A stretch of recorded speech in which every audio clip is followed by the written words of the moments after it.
Guys, welcome back to the perfect accounting solutions. आज इस video में हम जानेंगे अकाउंटिंग के रूल्स। सबसे पहले जान लेते हैं मीनिंग ऑफ अकाउंटिंग। अकाउंटिंग की डेफिनेशन है, accounting is the art of recording, classifying and summarising in terms of money transaction and events of financial character and interpreting the result thereof. आप पहली line से ही समझ गए होंगे, accounting is the art of recording. Record क्या करना है? बेसिक फंक्शंस को। बेसिक फंक्शंस सेल्स बिल हो सकता है, पासबुक हो सकती है, कोई अगर व्यक्ति अपनी इंडिविजुअल अकाउंटिंग करना चाह रहा है तो सैलरी स्लिप। क्लासीफाइंग, रिकॉर्डिंग को ही कंप्लीट कर लेते हैं। रिकॉर्डिंग बेसिक फंक्शंस आप समझ ही गए होंगे।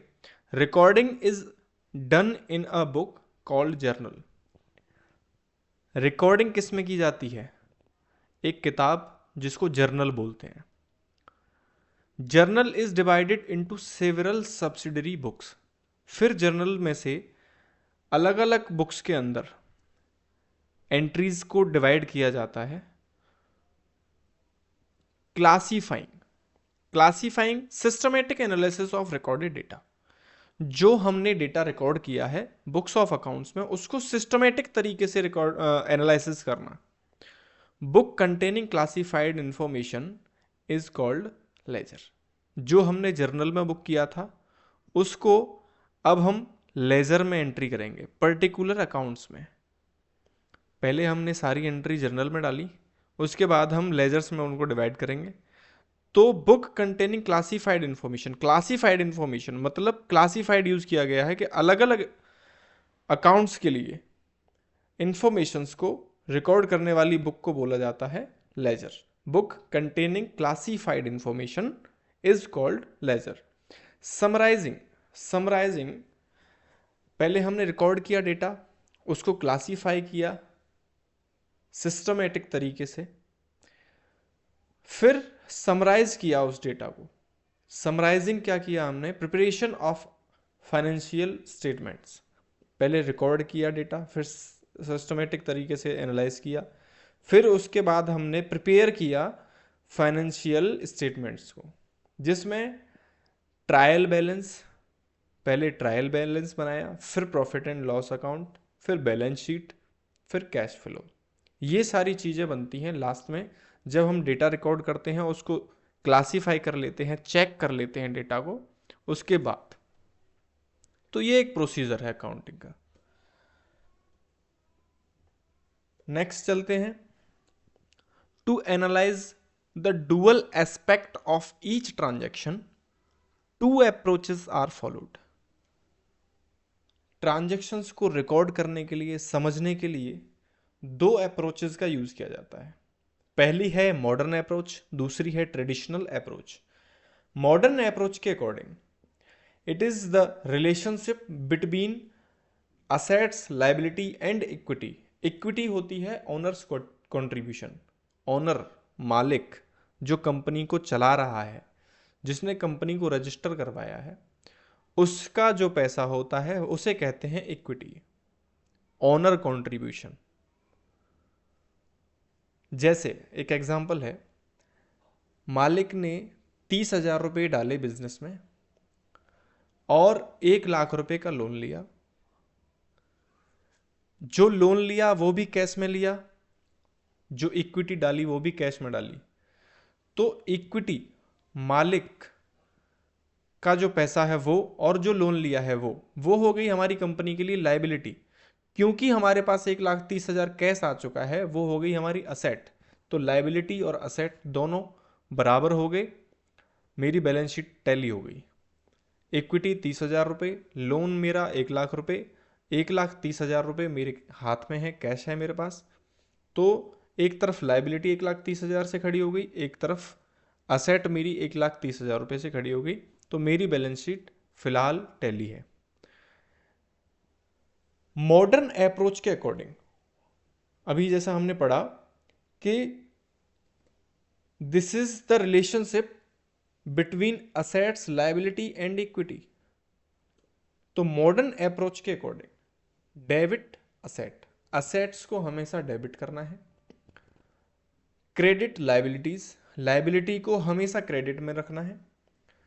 क्रेडिट कैपिटल, कैपिटल भी हमेशा क्रेडिट रहेगा।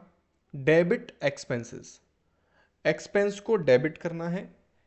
इनकम को क्रेडिट करना है। अभी फिलहाल के लिए हो सकता है आपको थोड़ा सा कम समझ में आ रहा हो, लेकिन इन सारी चीज़ों को एक बार अच्छी तरीके से अपने दिमाग में फिट कर लो, मतलब इन्हें याद कर लो, या तो आप इनको समझ लो, मैं समझाने की कोशिश कर रहा हूँ, या फिर आप इनको रट लो, ताकि आगे आपको एंट्रीज पास करने में थोड़ी सी आसानी रहेगी, प्रॉब्लम नहीं आएगी। तो मॉडर्न अप्रोच के according debit asset, credit liability, credit capital, debit expenses, credit income, 3 credit 2 debit. Next चलते हैं ट्रेडिशनल अप्रोच। अभी हमने देखी थी मॉडर्न अप्रोच, ये है traditional approach. Under traditional approach recording of transactions is based on debit and credit rules. इसमें बताया गया है कि ट्रेडिशनल अप्रोच जो है डेबिट और क्रेडिट के रूल्स पे बेस्ड है,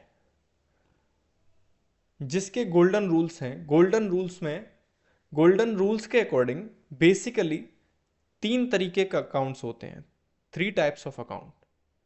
personal account, real account, nominal account.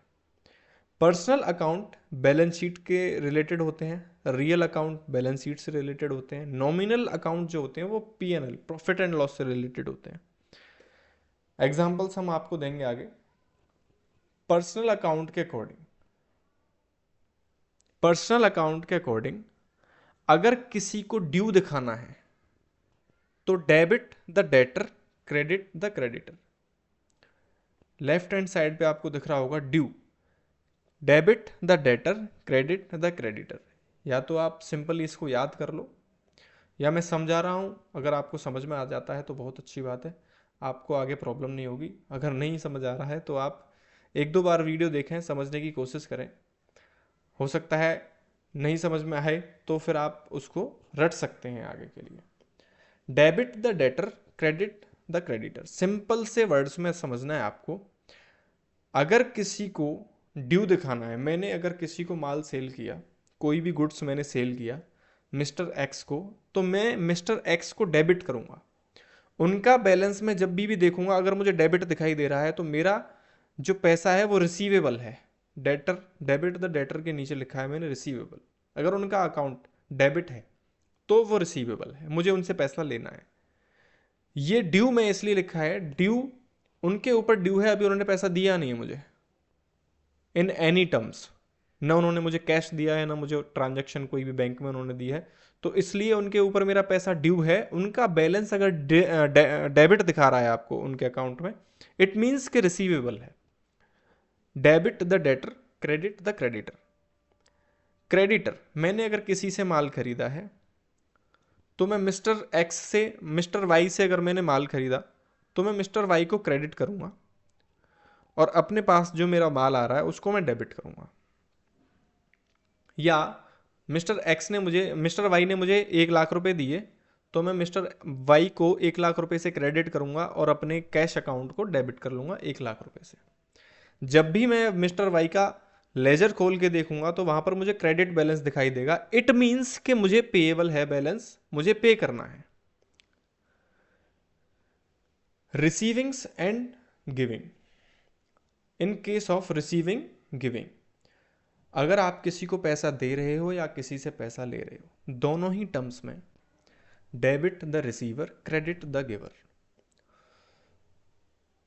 जो रिसीवर है उसको डेबिट कर दो और जो गिवर है उसको क्रेडिट कर दो।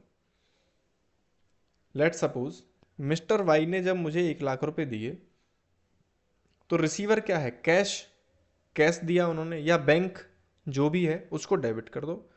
गिवर मिस्टर वाई ने जब मुझे पैसा दिया है तो उनको क्रेडिट कर दो। Credit giver, debit receiver. अब आ जाते हैं रियल अकाउंट पे। रियल अकाउंट कहता है debit what comes in, credit what goes out. Debit what comes in, credit what goes out. Let suppose मैंने फिक्स असेट्स खरीदी विच इज़ फर्नीचर। फर्नीचर मैंने खरीदा है 10,000 रुपये का, तो फर्नीचर डेबिट होगा।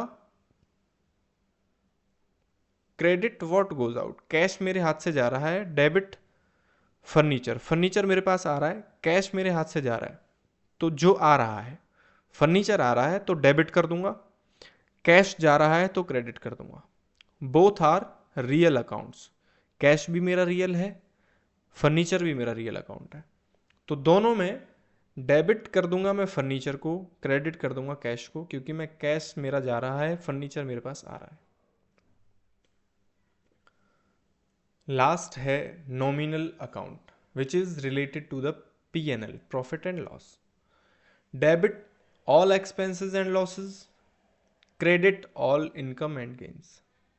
सिंपल है, डेबिट करना है सभी एक्सपेंसेस को या लॉसेस को, डेबिट करना है सभी एक्सपेंसेस को और लॉसेस को, परचेज को, वट एवर जो भी है आप उसको डेबिट में डालें। एक्सपेंसेस से रिलेटेड है, डायरेक्ट एक्सपेंस है, इनडायरेक्ट एक्सपेंस है, परचेज है, लॉस है, वो सारा डेबिट होगा। Credit all income and gains, सारी इनकम्स, मेरी जितनी भी इनकम है, चाहे मेरे रेवेन्यू से हो, मेरी सेल से हो, या मेरी एफडी पर इंटरेस्ट है, कुछ भी है, वो सारा का सारा क्रेडिट होगा। Credit all income and gains. तो ये सिंपल से रूल हैं। आप इस वीडियो को एक बार, दो बार, तीन बार रिपीट करके देखें, इससे आपको समझ में आ जाएगा कि अकाउंटिंग के रूल्स क्या क्या होते हैं। इनसे आपको बहुत बेनिफिट मिलने वाला है आगे वीडियोस में, जब हम एग्जाम्पल के साथ एंट्रीज करेंगे, जो एंट्री पास हम करेंगे टैली के अंदर, तो उसमें आपको ज़्यादा देर नहीं लगेगी समझने में कि क्या डेबिट करना है, क्या क्रेडिट करना है, कौन सा रियल अकाउंट है, कौन सा नॉमिनल अकाउंट है। ये नॉमिनल है तो P&L से रिलेटेड है, रियल है तो बैलेंस शीट से रिलेटेड है, पर्सनल है तो बैलेंस शीट से रिलेटेड है, ट्रेडिशनल अप्रोच क्या है, मॉडर्न अप्रोच क्या है, ये सारी चीज़ें आपको इस वीडियो के थ्रू समझ में आएंगी, ताकि आगे जब हम वीडियोस बनाएंगे तो उसमें आपको एंट्री डालने में प्रॉब्लम ना हो। आज के लिए बस इतना ही इस वीडियो में। आगे बहुत जल्द मैं वीडियो अपलोड करूंगा आपके लिए। तब तक के लिए अपना ख्याल रखें और सब्सक्राइब करें हमारे यूट्यूब चैनल को, ताकि आपको आने वाली वीडियोज़ के नोटिफिकेशंस मिलते रहें। Thanks for watching.